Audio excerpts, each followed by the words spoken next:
Marina, LJ Hooker, Bondi Junction, thank you so much for joining the car, but welcome. It took so long for you to get in the car. I know. Look, I've been doing many other carpools, just having James Corden was calling me, I couldn't organise tickets to America, you know, we all got busy, so, you know, I stayed in Bondi Junction, do carpool in Bondi Junction with Trent. It's hard when you're so famous, but I know you're also famous in real estate, and you're in, Bondi Junction local, live in Bondi Junction, got an office here, sell a bunch of properties.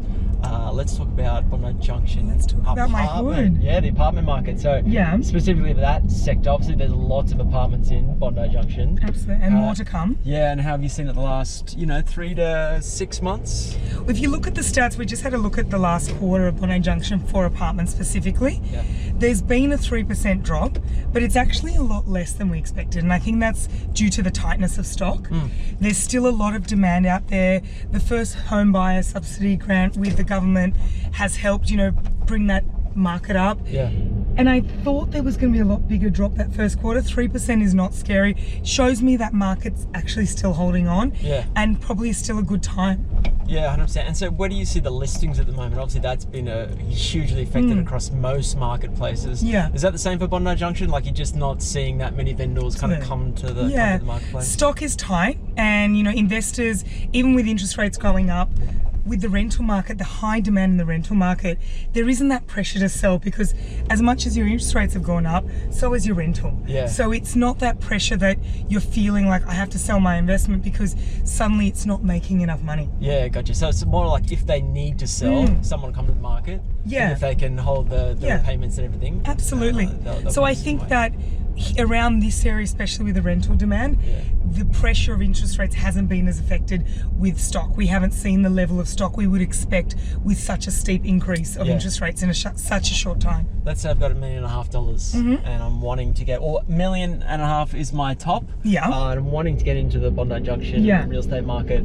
Ideally, I'm after an apartment. Yeah. What will it give me? What's so awesome about Bondi Junction is that you can buy so many different things. You can go Art Deco, you can go brand new, you can go 70s. There's so many options. Yeah. And in $1.5 million, you might get a lovely Art Deco garden apartment, or you could even push into like something that's needing a renovation, maybe a 2.5, 3 bedroom in one of the 70s blocks. Yeah. If you're open to have parking, no parking. It's such a variety of what you get, and I think that's what I love about the eclectic nature of Bondi Junction. Yeah. It really depends what you're looking for and where you get. But for apartments, anywhere for a 2 to 3 bedroom. 3 bedrooms not going to be amazingly renovated or anything brand new. Yeah. But a nice, good sized 2 bedroom, you can get for $1.5 million.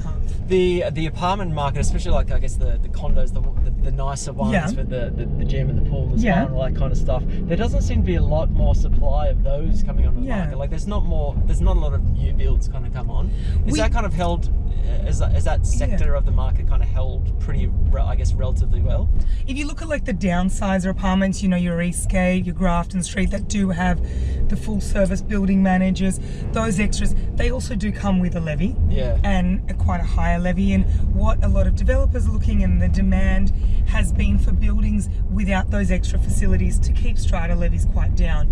The demand for those ones is always going to be high. Their sizes, so if something is a 2 bedroom in there, you're looking anywhere 115 square meters to 130 square meters just for a 2 bedroom, which is what you're seeing for new builds, is sometimes even more than what a 3 bedroom is in new builds. So you're saying, would that be you're getting more square meterage in the new builds than some of your Art Deco ones? No, you're getting more square meterage in the older ones. Okay. So, and that's why they're holding, when you say those condo apartments that have the full facilities, why they hold their value in any market is they're just too hard to find anymore, that have the full service, that have the extras, and have the size. The size is the biggest thing, especially for the downsizer market. Yeah, there's not a lot of land left in Bondi Junction. There isn't. What do developers do? They can't do much because there's not much to buy and kind of go up. So I guess a lot of your supply would probably be restricted in the short term anyway. Yeah. Most expensive property you've ever sold? My most expensive one, Do tell. I did one a couple years ago in Double Bay for 20 million. What? And it's really near to my heart because it was a client I actually met first 6 months of real estate. And this is what, when they talk about real estate being the long game, it is, we talk every 6 months. It was always just a casual chat. It was never to push property. I just really enjoyed talking to this client because he had such a wealth of knowledge of the eastern suburbs, of property, and you know, it was half an hour out of my day every 6 months, half an hour into his time, and it just turned into, you know, he always had that property and it was just a joke at the end of the conversation. That joke ended up turning into a $20 million sale a couple of years ago, which was amazing and has actually led to some other great things to come. And on the other side of that, the most affordable property? My most affordable was also kind of my first signboard. My first name on a signboard was, it was a $300,000 studio in Bondi Road. And, you know, I was so excited just to have my name on a signboard. I think I still have that picture somewhere. Yeah. And that was like, you know, after calling, and the amount of excitement, I still get that feeling every time there's a listing come up, because you just get trusted with someone's home, you get trusted with someone's asset, and that feeling never dies. Yeah. Let's say I'm a buyer and I'm trying to stick out from the crowd. I'm in competition with 20 other buyers every single Saturday at all the different opens. Yeah. How can I stick out as a buyer to, I guess, the 19 other guys that kind of come through? Other than my finance being approved, how do I... Get a buyer's agent? Yeah. Get a buyer's agent. Look, get a buyer's agent. Trent's available. You know, that does put you ahead, because, you know, they are pushing for you even when you're not knowing things are coming online, they're getting things off market. How do you stick out? Obviously have your finance approved. Get action quickly. You know, don't sit there trying to lowball, play games. If the property is worth $1 million, don't sit there and offer 800. You know, there's going to be people who are serious and they're going to be offering the right money straight away. We're obviously going to talk to them quickly and get a quicker deal.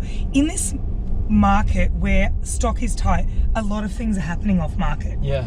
And you have to be able to make quick decisions.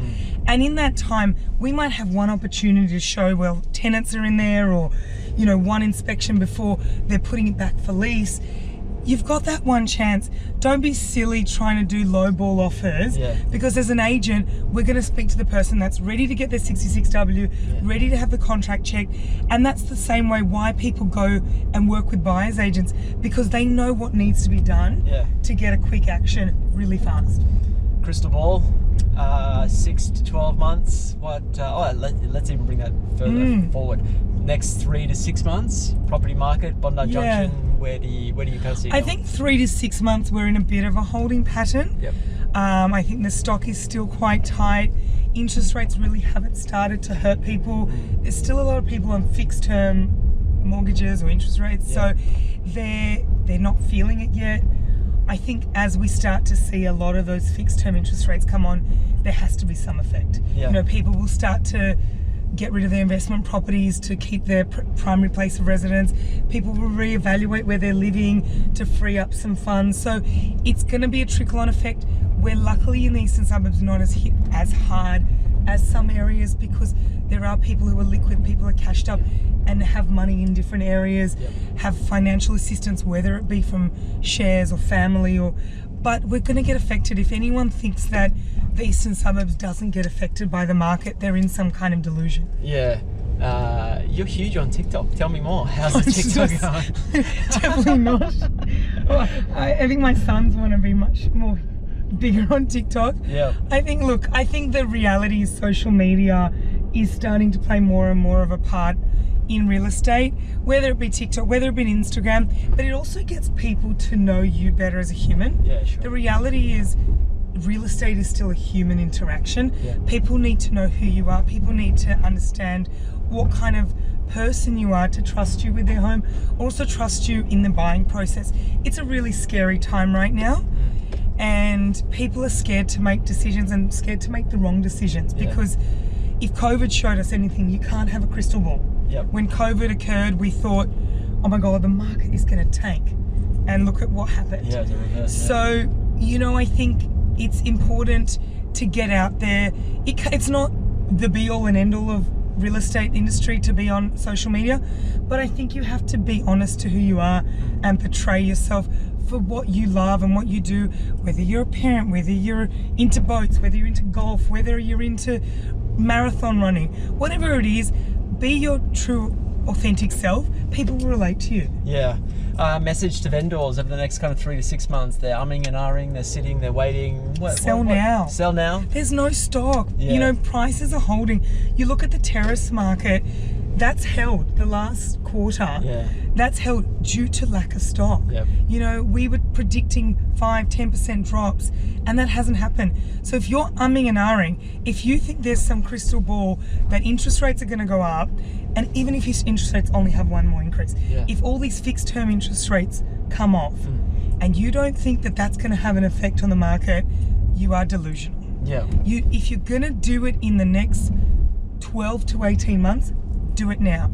Get your property on the market, get the best possible price, because the reality, it all depends on your long-term plan. If you're going to be buying something with that money, it doesn't matter what market you sell it, comes down, it doesn't, because you're going to be buying in the same market. And there's opportunities there, whether you're changing, especially a lot of people are looking to change coastal, northern beaches. Their days on market have increased. So if you're looking to do a sea change, buy now while the stock is low here. Go have a look there, what's happening there, and you can pick up a property that's been sitting on the market for a little bit longer. And your buy pool here is quite big as well. Absolutely. So got and we're getting a lot more people back from overseas. We're seeing a lot more expats back. We're seeing a lot more people who are living overseas, suddenly investing, people who are buying for their family that are coming back from overseas. COVID world, it is what it is. We've moved on from that. And we're back into a real market. Contact details. That's a buyer, seller, even a tenant. You guys got a huge rental. We do. We got a huge rental team. But how do I get in contact with you guys? We're at LJ Hooker in Bondi Junction. You can either pop into the office and see me. You can give me a call 0422 74555. Find me on social, Marina Makhlin. But give me a call. I'm always open for a chat. Happy to give advice. I understand it's a really difficult decision. I'm a mum of 2. I understand the stresses of family and making these big risks. So give me a call. I'm happy to have that chat. Thank you so much for joining the series. Thank you. Thank you. See you guys.